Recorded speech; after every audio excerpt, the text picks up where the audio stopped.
നിങ്ങൾ കോക്കാച്ചിയുടെ കഥ കേട്ടിട്ടുണ്ടോ? 1962 വയനാട്ടിലെ ഒരു ഗ്രാമത്തിലാണ് കോരൻ ജനിക്കുന്നത്. അവന് ആകെ ഉണ്ടായിരുന്നത് അമ്മയും മുത്തശ്ശിയും മാത്രമായിരുന്നു. കാടിനോട് ചേർന്ന ഒരു മലയിടവാരത്തിലായിരുന്നു ചെറിയ ഒരു കുടിലിൽ അവർ താമസിച്ചിരുന്നത്. എന്നാൽ കോരൻ്റെ ജനനത്തോടെ അവൻ്റെ അമ്മ ഈ ലോകത്തോട് വിട പറഞ്ഞു. അതോടെ മുത്തശ്ശിയുടെ തണലിലായിരുന്നു അവൻ്റെ ജീവിതം. ദാരിദ്ര്യവും മുഷിഞ്ഞ വസ്ത്രങ്ങളും വിരൂപമായ രൂപവും കാരണം നാട്ടുകാർ ആരും അവനെ അടുപ്പിച്ചില്ല. പോരാത്തതിന് സ്വന്തം അമ്മയെ കൊന്ന പിശാചിൻ്റെ മകൻ എന്നൊരു ശാപപ്പേരും അവന് ചാർത്തിക്കൊടുത്തു. കാലങ്ങൾ കടന്നുപോയി. കോരന് 20 വയസ്സായപ്പോൾ അവനെ തനിച്ചാക്കി മുത്തശ്ശിയും മരണപ്പെട്ടു. സമൂഹത്തിൽ നിന്നും പൂർണ്ണമായും ഒറ്റപ്പെട്ടതുകൊണ്ട് അവൻ ജോലിയോ വിദ്യാഭ്യാസമോ ലഭിച്ചിരുന്നില്ല.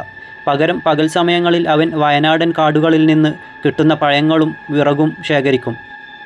രാത്രിയാകുമ്പോൾ മുത്തശ്ശി പഠിപ്പിച്ച കുഞ്ഞിപ്പാട്ടുകളും പാടി ആളുകൾ വഴിയിൽ ഉപേക്ഷിച്ച പഴയ വസ്ത്രങ്ങളും ആഹാര അവശിഷ്ടങ്ങളും എടുക്കാനായി അവൻ ആരുമറിയാതെ പട്ടണത്തിലേക്ക് ഇറങ്ങും. ഒരു ദിവസം രാത്രി ഗ്രാമവാസികൾ അവനെ പിടികൂടി. ഒരു തെളിവും കൂടാതെ അവനെ കള്ളൻ എന്ന പേര് മുദ്രകുത്തി ക്രൂരമായി മർദ്ദിച്ചു. തുടർന്ന് പോലീസിനെ ഏൽപ്പിച്ചെങ്കിലും അവർ കേസെടുത്തില്ല. പകരം നാട്ടുകാരെക്കാൾ കൂടുതൽ അവനെ ഉപദ്രവിച്ച് തല്ലിച്ചതച്ച് ആ കാട്ടിലേക്ക് തന്നെ വലിച്ചെറിഞ്ഞു. ഒക്കെയും അതിജീവിച്ച് അവൻ ജീവൻ നിലനിർത്തി. പക്ഷേ അതിനുശേഷം അവൻ ഒരിക്കലും ആ പട്ടണത്തിലേക്ക് പോയില്ല. കാടിൻ്റെ വന്യതയിൽ സ്വന്തം കുടിൽ അവൻ പൂർണ്ണമായും ഒറ്റപ്പെട്ടു ജീവിച്ചു. കുറച്ച് മാസങ്ങൾക്ക് ശേഷം ആ നാട്ടിൽ ഒരു സംഭവം നടന്നു. അവിടുത്തെ പ്രമാണി നായരുടെ 2 കുട്ടികളെ പെട്ടെന്ന് കാണാതായി. അവർ ഗ്രാമം മുഴുവൻ തിരഞ്ഞെങ്കിലും കുട്ടികളെക്കുറിച്ച് ഒരു വിവരവും കിട്ടിയില്ല. പിന്നെ എല്ലാവരെയും സംശയം കോരനിലേക്കായിരുന്നു. അന്ന് രാത്രി കത്തുന്ന പന്തങ്ങളുമായി നാട്ടുകാർ ഒന്നടങ്കം അവരുടെ കുടിലിലേക്ക് ഇരച്ചുകയറി. അവനെ പിടിച്ചു കെട്ടിയിട്ട് വീട് മുഴുവൻ അരിച്ചു പുറക്കി. കുട്ടികളെ അവിടെയെങ്ങും കണ്ടില്ല. പക്ഷേ അതുകൊണ്ടൊന്നും അവരുടെ കോപം അടങ്ങിയില്ല. പ്രതികാരദാഹത്തോടെ അവരവനെ മുറ്റത്തെ മരത്തിൽ കെട്ടിയിട്ട് ജീവനോടെ തീ കൊളുത്തി.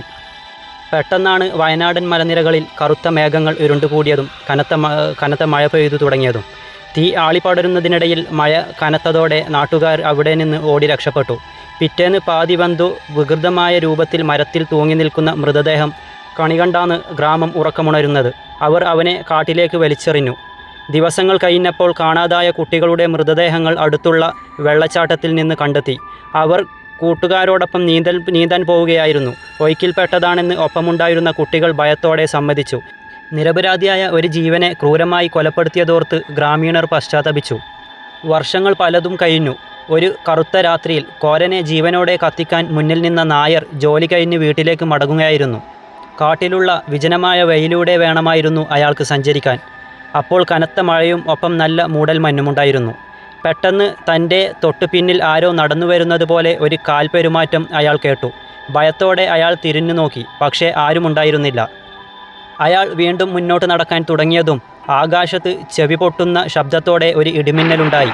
ആ മിന്നൽ വെളിച്ചത്തിൽ നായരുടെ തൊട്ടു മുന്നിൽ മുഖവും ശരീരവും പകുതി വെന്തുരുകിയ ഭയം ജനിപ്പിക്കുന്ന ഒരു രൂപം നിൽക്കുകയുണ്ടായി. കോരൻ. പ്രമാണിയുടെ തൊണ്ടയിൽ നിന്ന് ഒരു നിലവിളി പോലും പുറത്തു വന്നില്ല. പിറ്റേ ദിവസം തലയില്ലാത്ത നായരുടെ മൃതദേഹം വെള്ളച്ചാട്ടത്തിൽ അടിഞ്ഞു. അതിനുശേഷം അന്ന് കോരനെ ഉപദ്രവിക്കാൻ കൂട്ടുനിന്ന ഓരോരുത്തരെയായി രാത്രികളിൽ കാണാതാകാൻ തുടങ്ങി. തുടർന്ന് തലയില്ലാത്ത മൃതദേഹങ്ങൾ പലയിടത്തായി പൊങ്ങുവാനും പോലീസ് എത്ര പരിശ്രമിച്ചിട്ടും പോയ തല പോലും കണ്ടെത്താൻ പറ്റിയില്ല. ആ ക്രൂരതയ്ക്ക് പിന്നിൽ പ്രവർത്തിച്ച അവസാനത്തെ ആളും ഇല്ലാതാകുന്നതുവരെ അത് തുടർന്നു. പിന്നീട് ഗ്രാമം ശാന്തമായി. പക്ഷേ രാത്രിയിൽ പലയിടങ്ങളിലായി കോരൻ്റെ പാട്ടുകൾ മുഴങ്ങാൻ തുടങ്ങി. പല വീടുകളുടെയും പരിസരത്ത് ആ രൂപം നടന്നു നീങ്ങുന്നത് ആളുകൾ കാണാറുണ്ട്. അവൻ ആരെയും ഉപദ്രവിക്കാറില്ല. അശ്രദ്ധ കാരണം വെള്ളച്ചാട്ടത്തിൽ ഇനിയൊരു കുഞ്ഞും മരണപ്പെടരുത്.